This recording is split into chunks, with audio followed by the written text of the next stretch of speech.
তাকান বিয়ে শাদী করছো?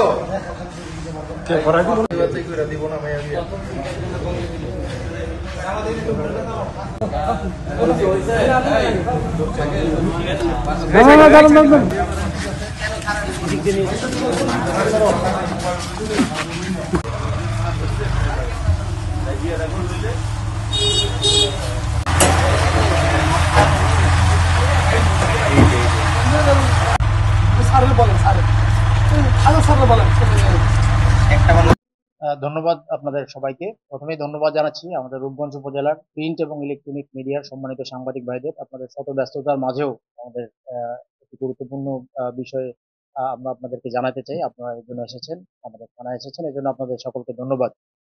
আপনারা জানেন যে বিগত 10 তারিখ দিবাগত রাত, মানে 11 তারিখ পরে আর কি, প্রায় রাত 2টার দিকে আমাদের পাশে বসা আছে ভিকটিম জিসান। উনি এবং ওনার বন্ধু আমাদের 300 ফিট সংলগ্ন এশিয়ান হাইওয়ে এলাকা দিয়ে একটি নতুন বাইক কেনেন ওনারা মিরপুর থেকে। এই বাইকটি কিনে নিজেদের গ্রামের বাড়ি কুমিল্লার উদ্দেশ্যে যাওয়ার পথে আমাদের রূপগঞ্জ থানাধীন কুশাবো কাঞ্চন পৌরসভার অন্তর্গত কুশাবো নামক এলাকায় দুইটি বাইকে করে, ওনারাও দুইজন ছিলেন দুইটি বাইকে, উনি এবং ওনার বন্ধু ফয়সাল। এবং আপনারা আপনারা জানেন যে হচ্ছে যে একটি ভিডিও এই সংক্রান্তে ভাইরাল হয়েছে। দুইটি বাইকে করে 3জন ছিনতাইকারী ওনাদের বাইকটি কুশাবো এলাকায় পথরোধ করে আপনারা দেখেছেন যে একটি দা জাতীয় একটি দেশীয় অস্ত্র দিয়ে ওনাদেরকে কোপায়। ফলশ্রুতিতে ওনারা পড়ে যায় এবং ওনাদের দুইটি বাইক সহ বাইক নিয়ে ছিনতাইকারীরা পালিয়ে যেতে সক্ষম হয়।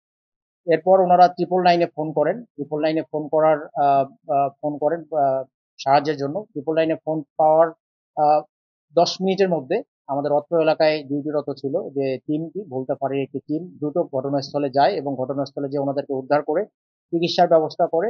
এবং আমরা অতি দ্রুততার সহিত ঘটনাটি ওনাদের কাছ থেকে জানার পর একটি টিম ওনাদের চিকিৎসার ব্যবস্থা করে এবং অন্য একটি টিম আমরা ছিনতাইকৃত বাইক এবং যে অন্যান্য এবং আসামিদের ধরার জন্য অভিযান পরিচালনার শুরু করি। আমাদের তাৎক্ষণিক তৎপরতায় প্রায় 10 থেকে 15 মিনিটের মধ্যে ছিনতাইকৃত একটি বাইক এবং ভিকটিমদের একটি বাইক আমরা ওই দিন রাতেই মানে ঘটনাস্থলের আশেপাশ থেকে খুব অল্প নিকট দূরত্বের মধ্যেই উদ্ধার করতে সক্ষম হই। আপনারা আপনারা দেখেছেন ভিডিওটিতে, ওনারা নিজেরাই ভিডিওটা করেছেন। ভিডিওটিতে আপনারা দেখেছেন যে কিভাবে নৃশংসভাবে ওনাদের উপরে এই হামলাটা হয়েছিল আর কি, যার ফলে এটা দেশব্যাপী অত্যন্ত ভাইরাল হয়। আমাদের পুলিশের ঊর্ধ্বতন কর্তৃপক্ষ, আমাদের মাননীয় আইজিপি স্যার, আমাদের নারায়ণগঞ্জ জেলার পুলিশ সুপার স্যার থেকে শুরু করে আমাদের পুলিশ হেডকোয়ার্টার্সের ঊর্ধ্বতন স্যাররা এই বিষয়টা আমাদের কাছে জানতে চান এবং দ্রুত পদক্ষেপ নিতে বলেন এই বিষয়ে। তো এই সংক্রান্তে পরবর্তীতে 11 তারিখে আমাদের রূপগঞ্জ থানায় একটি দস্যুতার মামলা, অজ্ঞাতনামা আসামি দিয়ে 394 ধারা দিয়ে মামলা রুজু করা হয়।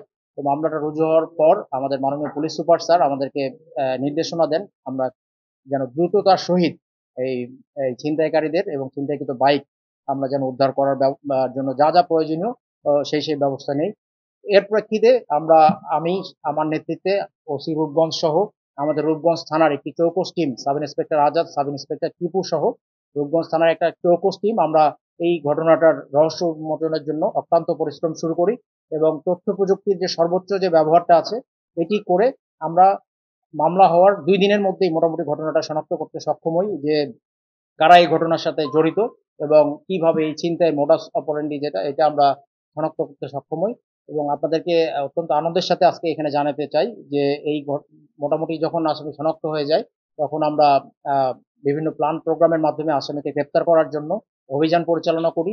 আমি এবং রূপগঞ্জ থানার ওসি সহ আমাদের রূপগঞ্জ থানার একটি চৌকস টিম গত 19 তারিখে গাজীপুরের কাশিমপুর এলাকা থেকে এই ঘটনায় প্রত্যক্ষভাবে অংশগ্রহণ করি। আপনারা ভিডিওতে দেখেছেন যে ছেলেটি বাইক থেকে নেমে মানে একটা দেশীয় অস্ত্র দিয়ে যে কোপ দেয়, এই ছেলেটিকে অ্যারেস্ট করতে সক্ষম হই। এই ছেলেটির নাম লিমন, ইমতিয়াজ ওরফে লিমন। ওকে আমরা গ্রেপ্তার করতে সক্ষম হই গাজীপুর এলাকা থেকে। পরবর্তীতে ওকে গ্রেপ্তার করার পর ওর স্বীকারোক্তি, ও আমাদের কাছে প্রাথমিকভাবে ঘটনার সমগ্র বিষয় স্বীকার করে এবং ওর স্বীকারোক্তি অনুযায়ী গতকাল আমরা 2500 এলাকা থেকে এই ছিনতাইকৃত যে বাইকটি আছে এই বাইকটি উদ্ধার করতে সক্ষম হয়েছি এবং যে দেশীয় অস্ত্রটি সে ইউজ করেছিল এই ভিকটিমদেরকে আহত করার জন্য, এই দেশীয় অস্ত্রটিও আমরা উদ্ধার করতে সক্ষম হয়েছি। এই চক্রটাই প্রায় বিগত 4-5টি যে ইনসিডেন্ট আমাদের দুই থানা মিলে, রূপগঞ্জ এবং আড়াইহাজার থানা মিলে প্রায় 4-5টি যে ইনসিডেন্ট, আপনারা দেখবেন যে প্রত্যেকটা ঘটনার মডাস অপারেন্ডি একই রকম। এই বাইক মানে পাশ থেকে দুইটা বাইক এসে বাইকে ভিকটিমের বাইককে চাপা দিয়ে কোনো কিছু বুঝে ওঠার আগে দেশীয় অস্ত্র দিয়ে তাদের উপর আক্রমণ করা বা কোপানো শুরু করে, যার ফলশ্রুতিতে ভিকটিমও একটা হতবিহ্বল অবস্থায় পড়ে যায় যে আমরা এখন কি করব।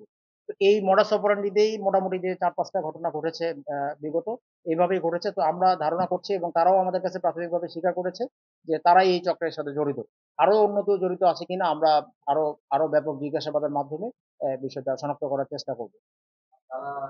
বাকি যে দুজন জড়িত আছে আমি আপনাদেরকে আগেও বলেছি, তারা অলরেডি শনাক্ত হয়েছে। লিমন আমাদের কাছে স্বীকার করেছে কারা এই ঘটনায় জড়িত বা কারা তাদেরকে এই ঘটনায় সহায়তা করেছে বিভিন্নভাবে। সকল তথ্য আমাদের কাছে আছে। তদন্তের স্বার্থে আমি এখনই বাকি আসামিদের নাম আপনাদেরকে প্রকাশ করছি না। অতি শীঘ্রই আপনাদেরকে আমরা আশ্বস্ত করছি, অতি শীঘ্রই আমরা অন্যান্য আসামিদের গ্রেপ্তার করতে সক্ষম হব।